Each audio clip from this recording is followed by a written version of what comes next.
Bonsoir, Oh là! Bonsoir tout le monde! Bienvenue à la petite cuillère en direct. Directement de chez nous. Oui, pour notre émission toute spéciale de jeudi. Parce que normalement, nos émissions ont lieu les mardis et les mercredis, mais exceptionnellement, cette semaine, nous avons une émission mercredi et jeudi parce qu'on avait des problèmes techniques. On a réparé le tout. Puis, En tout cas, on espère que c'est super bien réparé. Là. On espère que c'est bien réparé. Alors, on a reporté notre émission de mardi et mercredi au mercredi et au jeudi. Alors, vous êtes bien avec François et Lynn pour notre émission numéro 104, jeudi le 18 février. T'es bon, t'es bon. À la petite cuillère en direct. Exactement, tous les petits détails logistiques, on vient de les dire. Alors, j'espère que vous avez passé une très belle journée aujourd'hui, remplie d'activités, remplie de bonnes choses. Et si vous avez eu une journée plus difficile, bon, on espère que l'émission de ce soir va vous apporter un peu de regain, un peu de joie, un peu de... Vous enlever peut-être les yeux sur vos difficultés de la journée, vos épreuves de la journée, puis trouver peut-être une manière de voir la situation d'aujourd'hui, celle qui a été ou celle qui s'en vient, d'une manière différente, de façon justement à être capable de traverser cette vie avec plus de bonheur, plus de joie, plus d'espoir. Alors, c'est vraiment l'objectif de la petite cuillère de vous aider, particulièrement durant ce temps de pandémie. Hein? Oui. Donc, si vous voyez, j'ai de la gelée, là, je suis gelée à soir. Elle n'est pas gelée sur l'écran. Je sais pas pourquoi, hein? Il y a des journées de même, t'es comme... Oui, oui.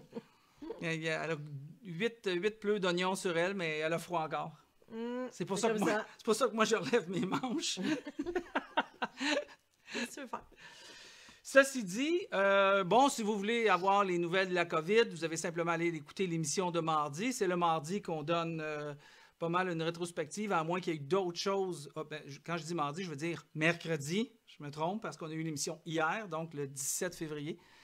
Alors, on a parlé un peu les nouvelles mesures qui ont été prises. Il n'y en a pas eu depuis hier. Alors, vous irez juste voir la dernière émission. De toute façon, il n'y a pas grand-chose, hein? On peut aller au cinéma, pas de popcorn. C'est à peu près ça. Oui, mais là-dessus, si on veut compléter quand même le dossier, M. Legault est arrivé, il dit, à propos du Popcorn Gate. Non. À propos du Popcorn Gate. Qu'est-ce qu'il y a eu? Quand vous avez, je ne sais pas si vous avez déjà vu aux États-Unis, quand ils appellent ça le Watergate. Le Watergate, le Bill Gate, les Kennedy Gate, you know, c'est comme le cas. Là, Alors, lui, il a appelé ça, il commence en disant, en ce qui concerne le Popcorn Gate, c'est quoi? Il a décidé de comprendre, il est bon quand même, lui, il est bon, c'est intelligent. Il a décidé de dire, bon, si nous, on vous permet de réouvrir les cinémas, mais qu'on vous empêche d'avoir de la nourriture, alors on est un peu responsable d'une certaine perte. Donc, la portion de nourriture, le gouvernement du Québec va la compenser. En argent, c'est quoi? Ben, les gens vont appliquer dans un programme, puis ils vont être capables d'aller chercher du financement que le gouvernement va donner en échange de la perte financière de la nourriture qu'on retrouve durant le temps que les cinémas rouvrent. Fait qu'on peut pas manger de popcorn. On peut pas manger de popcorn. Mais je vous dirais, finalement, ce que je disais hier, là, pendant l'émission, ce que vous avez peut-être manqué, mais vous retournez le voir, là, c'est quand on porte notre masque de même au cinéma pendant 1h30, là, comme ça, dans l'après-midi, parce qu'à 8h, il faut être rentré le soir. C'est ça. Amenez-vous les petits bonbons de même. Ouais. Vous faites semblant de rien de même, gars. C'est ça. En autant que vous gardez votre masque. Oui, gardez votre masque. Tu fais juste le lever de même, là. Mais c'est ça, mais le but de ça, quand tu dis le soir, c'est pas vraiment pour les parents qui ont ouvert le cinéma, c'est durant la semaine de relâche. Donc, on comprend que l'objectif, c'est pour les enfants. Ben, on comprend ça, mais on veut y aller pareil. Ben oui, on veut en profiter, nous autres aussi. Quoique, comme il disait à la radio au matin, hein, tu sais quoi? Oui. Ça fait à peu près 1 an qu'on écoute la TV, hein? Oui. Il n'y a pas grand-chose d'autre qu'on fait, j'avoue, là. Je suis pas sûr que le monde va être bien tenté. Ils ont vu tous les films cette année. Oui. Il y a des gens qui ont encore peur quand même. Il y a des gens qui étaient interviewés et disent « Ah non, moi je veux pas aller m'installer dans une salle. » On comprend. C'est un choix comme tout le monde. C'est un choix. C'est un choix. Fait que c'est ça, finalement, la portion de nouvelles de la fée Clochette, finalement, qu'on n'a pas sonné parce que je pensais qu'on n'avait pas de nouvelles. Puis finalement, on a des nouvelles. On les a redonnées. On voulait en jaser. On voulait en jaser un petit peu. On voulait vous donner la mise à jour de le Popcorn Gate. J'ai bien aimé ça. Si vous voulez, on va écouter maintenant un chant que Lynn nous a préparé cette semaine. Les chants, à mon avis, ils sont les meilleurs qu'on a tournés depuis nos 104 émissions qu'on a fait. Je pense que c'est la meilleure semaine d'enregistrement qui a été fait. Alors, je vous encourage à partager les émissions, à partager les chants, parce que vous allez les voir apparaître juste la portion des chants. Hein, on les place sur notre page web de La Petite Cuillère. Donc, c'est www.petitecuillère.ca. Vous avez chacune des émissions qui sont là, les émissions de 7 séries. On a commencé avec 7 séries. Mais toutes les émissions sont là avec tous les chants. Allez sur YouTube aussi, Lynn Lamarche. Souscrire, puis vous allez être capable de recevoir les chants et les nouveautés que Lynn nous offre. Alors, et bien sûr, sur les pages Facebook, là, le groupe La Petite Cuillère en direct ou la page La Petite Cuillère. Mais vraiment, puis partager, c'est vraiment des bons chants. Vraiment des bons chants. Alors, ce soir, tu nous chantes, le premier, tu nous chantes le Pic-Bois. Pic-Bois! C'était dans mon temps, ça. C'est de Beau dommage! Beau dommage. Okay. Écoutez-les, c'est la nature. C'est cute. Alors, on écoute ce chant de Lynn, puis on vous revient pour la portion de la réflexion.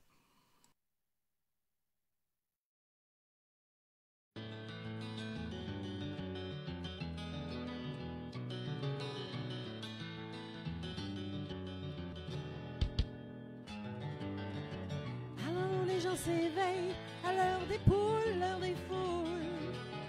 La rue était pleine de soleil, j'ai pris le train de 7h20. Descendu dans un village, sentais le bois, sentais le sapin. J'entends le Pic-Bois dans son arbre, je me sens loin mais je me sens bien. Laisse-moi parvenir en vie, tape-moi sur ma tête de bois. Pic-Bois, laisse-moi pas tranquille, Pic-Bois, je veux plus m'en aller.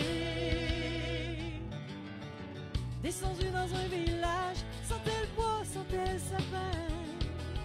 Je suis tombé comme un orage, en plein été des Indiens. J'ai rien amené avec moi, juste mon billet de retour. J'ai eu le goût de déchirer, le Pic-Bois m'a joué un tour. Yeah. Laisse-moi parvenir en lui, tape-moi sur ma tête de bois. Pic-Bois, laisse-moi pas tranquille, Pic-Bois, je veux plus m'en aller.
T'es né sur du béton, tu sais pas les noms d'oiseaux. Je les connais pas par leur nom, je vais m'asseoir sans dire un mot. Alors où les gens s'éveillent, je suis monté jusque dans le bois pour me laver les oreilles en écoutant le Pic-Bois. Yeah. Laisse-moi parvenir en ville, tape-moi sur ma tête de bois. Pic-Bois, laisse-moi pas tranquille, Pic-Bois, je veux plus m'en aller. Laisse-moi parvenir en ville, oh, tape-moi sur ma tête de bois. Pic-Bois, laisse-moi pas tranquille, Pic-Bois, je veux plus m'en aller.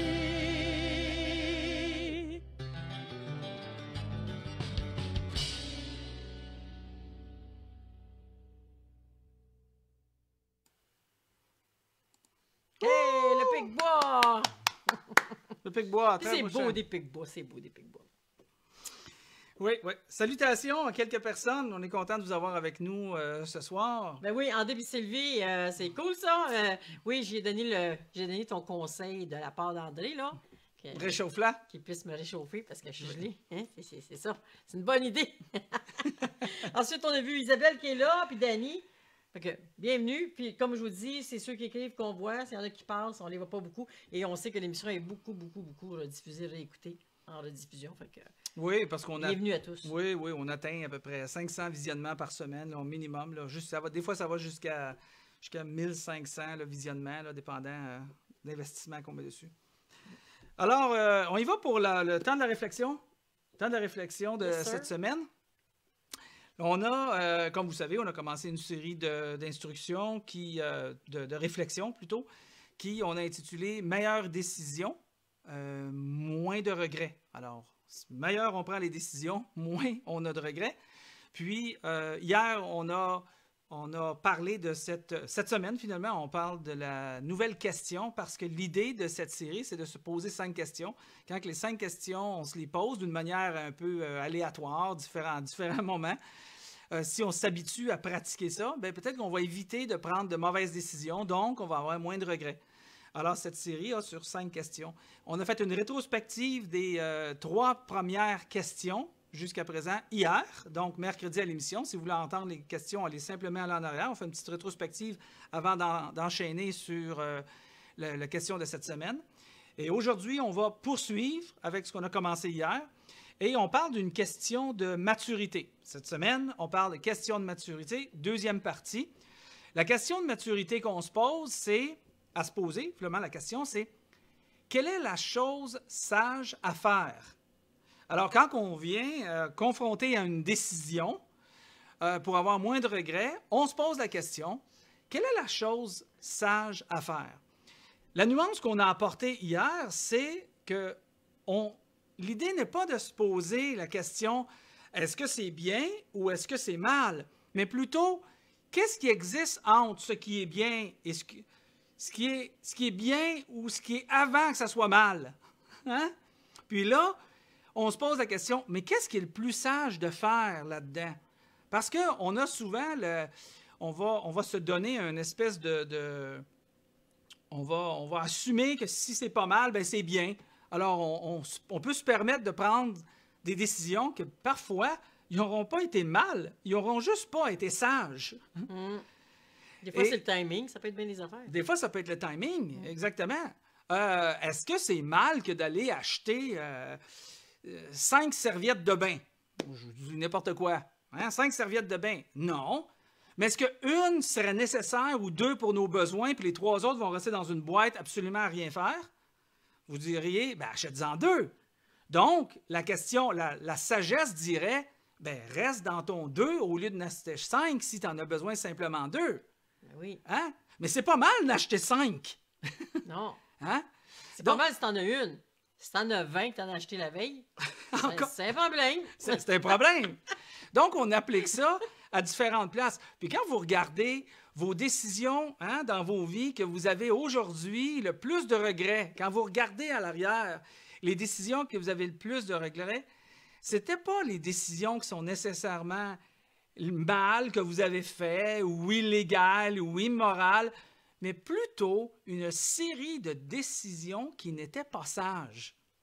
Et c'est ça qu'on doit apprendre dans notre quotidien, à avoir cette question-là de faire qu'est-ce qui est sage.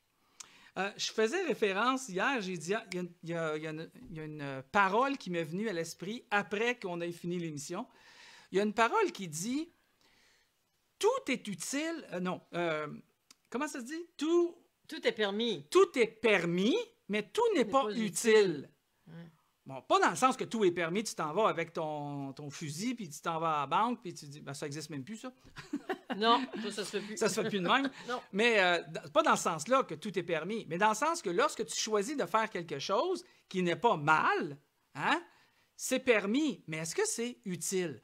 Donc, considérer l'utilité versus ce qui est permis, mais de considérer qu'est-ce qui est sage de faire à ce moment-là. Si tu as des amis, puis tu sais que des amis t'entraînent dans dans un mauvais chemin, dans un mauvais comportement, dans un mauvais modèle pour toi, c'est pas mal que de te tenir avec ces amis-là. Hein? C'est pas écrit que tu n'as pas le droit. Mais est-ce que c'est sage? Hein? Est-ce que c'est sage que de faire ça? Tu dis, ah ben oui, ça va lui faire du bien. OK, ça lui fait du bien. Donc, c'est peut-être bien, mais c'est peut-être mal. Mais est-ce que c'est sage pour toi, peut-être, ou pour les autres? C'est toujours la question à se poser. Tu sais, c'est permis de manger des bonbons. Mais si tu manges 2 sacs de bonbons, des fois, ça peut être le fun. Mais c'est un problème de sucre. Ouais. Faut que tu te piques après. Ouais. C'est peut-être permis, mais pas vraiment utile. Ouais, ça me fait penser Tu as payé le prix. C'est tu sais. bon, tu me fais penser vraiment à quelqu'un qui vit comme ça, puis il est diabétique, puis il aime le sucre, c'est incroyable comment est-ce qu'il aime le sucre. Mais est-ce qu'il a le droit de manger du sucre? Ben oui, il n'y a pas personne qui va l'empêcher. Là. Il n'y aura pas un ticket parce que, ou il ne se fera pas chicaner parce qu'il va manger du sucre. Mais est-ce que c'est sage pour lui quand ils sont tous diabètes? Tu peux payer le prix solide, là. Tu vas payer le prix solide. Mais c'est ça qui arrive quand on prend des mauvaises décisions. On paye le prix solide, c'est-à-dire qu'on a des regrets. Il y a une citation que j'aimais, que je lisais, qui parlait justement de la sagesse, puis qui disait, ça donnait un peu une définition de la sagesse en même temps, qui disait, vivez comme des gens sensés, utilise ta tête. Il disait ça comme ça, utilise ta tête. Ne vivez pas, et là il compare, il dit, ne vivez pas comme des fous, mais comme des sages. Ah, il fait une comparaison. Si on n'est pas sage, en d'autres mots, il dit, t'es pas sage. Mais une autre manière qu'il veut dire, il dit, est-ce que tu agis comme celui qui est complètement un insensé? T'es un peu fou. T'es un peu fou? Fait que c'est juste en anglais, on dit une figure of speech. C'est une expression, c'est une image qui veut démontrer. C'est ça, c'est une image. Entre nous autres, on va dire, réfléchis. C'est ça, réfléchis. Réfléchis à ça. C'est un insight, je vous le conterai à un moment donné. Alors c'est cette idée-là vivez comme des gens sensés qui utilisent sa tête, ne vivez pas comme des fous, mais comme des sages, car les jours sont mauvais. Alors rachetez chaque opportunité. Je trouve ça intéressant quand il amène cette idée-là. Il dit, les jours sont mauvais, les jours sont placés devant toi, et c'est facile, encore une image, de prendre de mauvaises décisions avec lesquelles on va avoir des regrets. Il dit plutôt, saisis chaque opportunité pour racheter l'opportunité, reprendre l'opportunité, mais la faire avec sagesse. On peut regarder en arrière des images, on peut regarder en arrière les mauvais coups qu'on a fait, les mauvaises décisions qu'on a fait juste parce qu'on a manqué de sagesse. Et si on pouvait recommencer? Si on pouvait recommencer les décisions qu'on a prises qui nous conduiraient avec un présent et un futur pour nous, pour nos enfants, différemment, n'est-ce pas que ça serait intéressant? Ça serait ça un peu, racheter l'opportunité. Essayer de nouveau avec une pensée différente. Qu'est-ce qu'Einstein... Le malheur en tant qu'humain, qu'est-ce qui arrive, c'est que souvent, malheureusement, hein, je ne sais pas pour vous, là, mais souvent quand on a un défaut, c'est cette motadine de défaut-là qu'on répète, là, c'est ça. Le malheur, souvent, c'est qu'on refait... C'est une roue qui tourne, hein? On refait toujours les mêmes mêmes erreurs, fait que c'est un peu stupide, mais c'est un peu comme l'histoire de l'humain, malheureusement, des fois. Oui. Alors... Essayons de ne pas faire la même affaire. Et comment? Alors, c'est pour ça qu'on donne ces outils-là. Pour se poser la question, quelle est la chose sage à faire? Comme a dit Lynn, j'ai lu une citation de Einstein qui a dit, il faut être, encore une fois, c'est une image, il dit, il faut être fou pour recommencer toujours la même chose et espérer un résultat différent. Hein? Tu fais toujours la même chose. Alors, si on n'a pas appris à faire différemment aujourd'hui par rapport à nos décisions pour avoir moins de regrets, quand on a pris des décisions pas sages, si on ne s'est pas donné un mécanisme pour faire différent aujourd'hui, croyez-moi que dans l'avenir, il va y avoir encore des situations, et trop fréquents, et c'est ça qu'on veut essayer d'arriver, c'est que ça soit moins fréquent d'avoir des regrets. Alors, si on ne se donne pas ces outils-là, puis on répète toujours la même chose, on va avoir exactement le même résultat. Moi, je le vois souvent, ça, François, à la caisse. Des gens qui prennent des mauvaises décisions financièrement. Oui, c'est un bon exemple. Oui, financièrement, puis que c'est comme ça se répète, là, tu sais.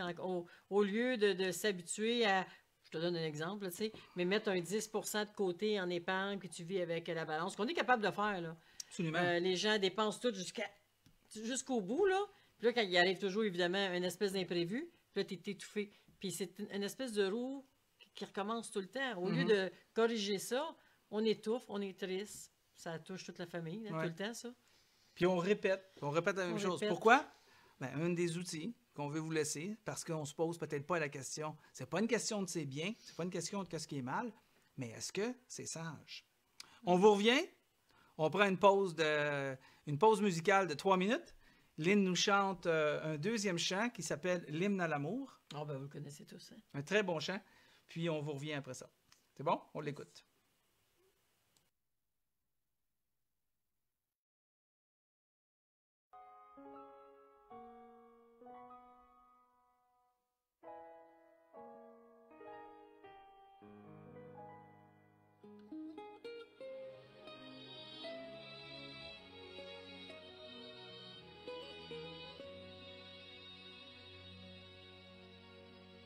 Le ciel bleu sur nous peut s'effondrer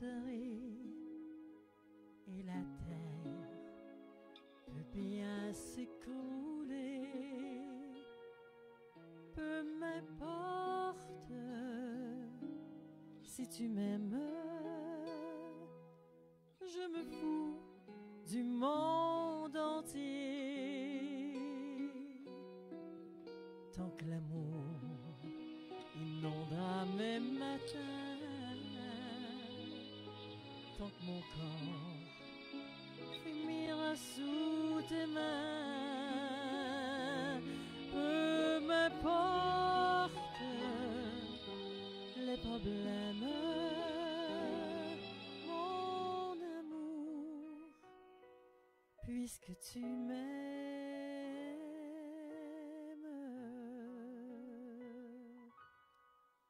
J'irai jusqu'au bout du monde, je me ferai ta en blonde, si tu me le demandais.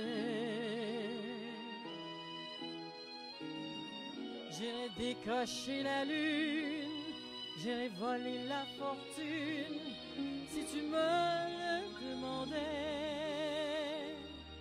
Je renierai ma patrie, je renierai mes amis, si tu me le demandais. On peut bien rire de moi, je ferai n'importe quoi, je ferai n'importe quoi, si tu me le demandais.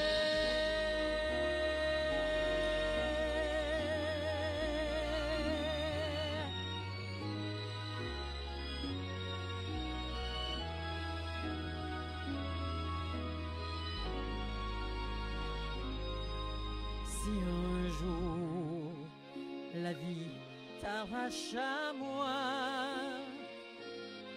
si tu meurs, que tu sois loin de moi,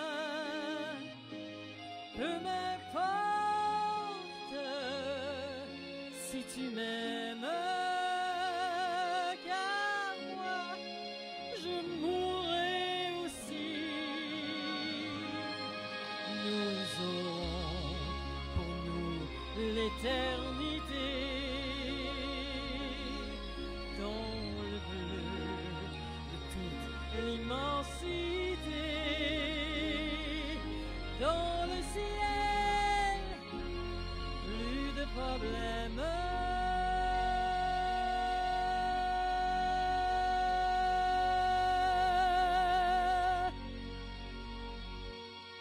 Mon amour, crois-tu qu'on s'aime?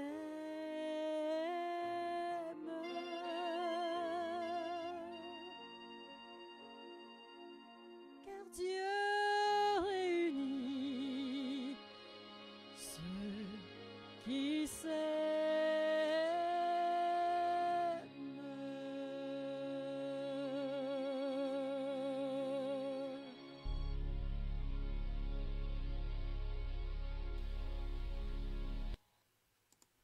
Ah voilà! Ça, c'était un petit spécial pour la Saint-Valentin. Ouais, on a mis l'emphase sur les chants un peu plus amoureux. Ben oui, ben oui. Celui-là, en tout cas.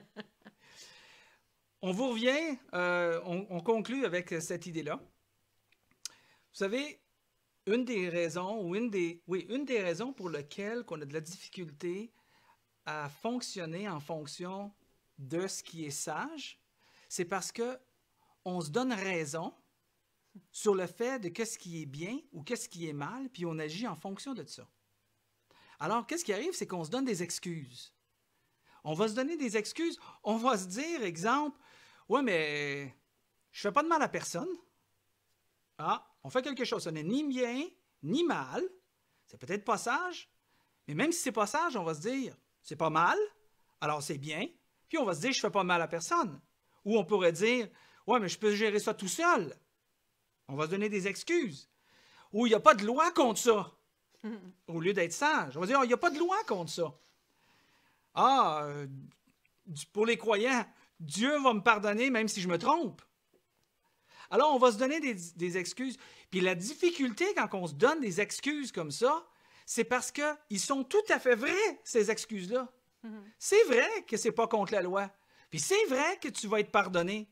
Puis c'est vrai peut-être que tu fais pas de mal à personne. Puis c'est vrai que tu peux gérer ça tout seul. Mais c'est peut-être pas sage, même si c'est vrai. Alors ces excuses-là nous empêchent. Alors la solution à ça, pour justement être capable de faire de bonnes décisions avec moins de regrets, c'est se poser la question, est-ce que c'est la chose sage à faire? Alors, il est temps de mettre sous silence nos excuses pour justement voir ce qui est non seulement bien de faire, mais ce qui est encore mieux de faire, ce qui est un peu la définition de la sagesse. Alors que notre filtre ne soit plus c'est bien ou mal, mais plutôt est-ce que c'est sage? Ça va nous éviter peut-être des regrets. Exactement. Alors, c'était ça pour cette semaine. Ça conclut notre émission. La semaine prochaine, es-tu encore sur le même sujet? Dernière semaine. C'est la dernière question, hein? La dernière question, ça va être une question de relations interpersonnelles. Oh, d'accord. Alors, on parle de ça. Fait que merci d'avoir été avec nous. Et puis, on se voit la semaine prochaine, mardi à 20h30, comme d'habitude. Prenez soin de vous. Allez faire un petit tour au cinéma, peut-être. Oui, pourquoi pas? Avec des bonbons en dessous. Pas mardi soir, parce qu'on va être ici. De toute manière, couvre-feu, 8h30, vous êtes à la maison. Exact. On est là pour vous, vous êtes là pour nous. Exact. Fait qu'on vous attend mardi à 20h30. C'est un rendez-vous. Merci d'avoir été là. Salut. Bye tout le monde.